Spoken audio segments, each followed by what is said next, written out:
জান্নাতীরা যখন জান্নাতে ঢুকবে আল্লাহ তাআলা প্রশ্ন করবেন, ও জান্নাতীরা, এই কোরআনে যত নাজ নেয়ামতের বর্ণনা দিয়েছিলাম তার সবগুলো কি তোমরা পাই টু পাই বুঝে পেয়েছো?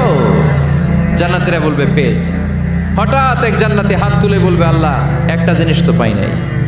সবাই বলে পাইছি, তুমি পাও নাই। কি পাও নাই? কয় আমনেরই তো পাই নাই। সুবহানাল্লাহ পড়বেন না? আপনাকেই তো পাই নাই।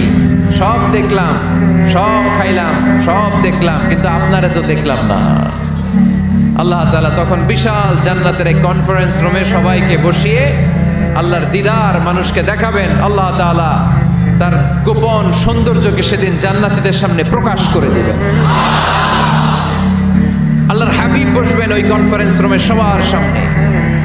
আল্লাহর হাবিবের পেছনে বসবে অন্যান্য নবীরা, তারপরে সোহাদা, সালেহীন, আউলিয়া সবাই বসবে। ওই জান্নাতের কনফারেন্স রুমে আমরাও যেন বসার জায়গায় পাই, আল্লাহ তুমি তৌফিক দিয়ে দিও।